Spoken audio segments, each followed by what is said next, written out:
আসসালামু আলাইকুম। কেমন আছেন সবাই? আল্লাহর অশেষ রহমতে আমিও ভালো আছি। আজকে সহজ এবং খুবই মজাদার একটি সবজি রেসিপি তৈরি করে দেখাবো। আশা করি রেসিপিটি ভালো লাগবে। তো প্রথমেই অনুরোধ করব একটি লাইক দিয়ে সম্পূর্ণ ভিডিওটি দেখে নেবেন। তো এখানে একটি হাঁড়িতে আমি পর্যাপ্ত পরিমাণে তেল নিয়েছি। এখানে আমি হাফ কাপের মতো সয়াবিন তেল নিয়েছি। এরপর আমার আগে থেকে চিংড়ি মাছটা একটু সেদ্ধ করে ডিপ ফ্রিজে সংরক্ষণ করা ছিল, সেখান থেকে আমি কিছু চিংড়ি মাছ দিয়ে 3-4 মিনিটের মতো ভেজে নিয়েছি।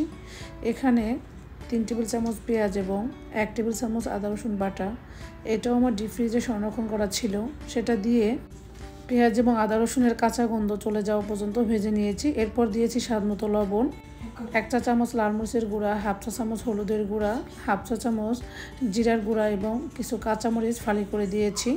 তো একটি টিপস বলে দিচ্ছি, শাক রান্নার ক্ষেত্রে শাক যদি সবুজ রাখতে চান তাহলে হলুদের পরিমাণটা কম দিবেন এবং মরিচটা স্বাদ মতো দিয়ে দিবেন। এরপরে আমি সব কিছু 1-2 মিনিটের মতো একটু ভেজে এখানে আমি একটু পানি দিয়ে দিচ্ছি।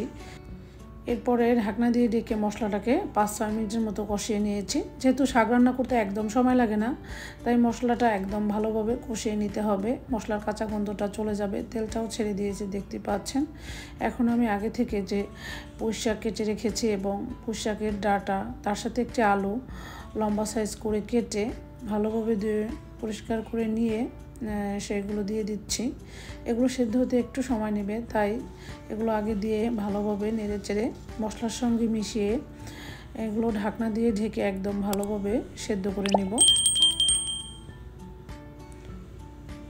যারা এই পর্যন্ত ধৈর্য ধরে আমার ভিডিওটি দেখছেন, প্লিজ একটি লাইক দিয়ে সম্পূর্ণ ভিডিওটি দেখে নেবেন এবং যারা আমার চ্যানেলে নতুন তারা আমার ভিডিওগুলোর কোনো অংশ যদি একটু হলেও ভালো লেগে যায়, প্লিজ সাবস্ক্রাইব করে পাশেই থেকে যেতে পারেন।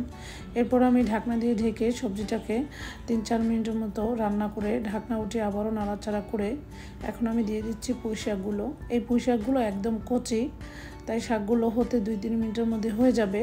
তো শাকটা দিয়ে আমি ঢাকনা দিয়ে ঢেকে হাই হিটে 2-3 মিনিট রান্না করব। এরপর আমি এখানে কোনো রকমের ঢাকনা ব্যবহার করব না। তো শাক রান্নার ক্ষেত্রে 3টা টিপস যদি মাথায় রাখেন তাহলে শাক রান্না সবুজ এবং মজাদার হবে। শাকের কালার যদি সবুজ না থাকে সেই শাকটা খেতে একদমই ভালো লাগে না। তো এরপরে আমি শাকটাকে ভালোভাবে নেড়ে চেড়ে দিচ্ছি, দেখতে পাচ্ছেন। এমনভাবে নাড়তে হবে যেন শাকের প্রত্যেকটা অংশে মশলাগুলো ভালোভাবে লেগে যায়। তো শাকের কালার সবুজ রাখার 3টি টিপস, একটা হচ্ছে হলুদের পরিমাণটা কম দিতে হবে, দ্বিতীয় হচ্ছে ঢাকনা দিয়ে শাক রান্না করা যাবে না, তৃতীয় টিপস হচ্ছে শাক সবসময় হাই হিটে রান্না করতে হবে। এতে করে শাকের কালার যেমন সবুজ থাকবে তেমনি শাকটা খেতে অনেক বেশি মজার হবে।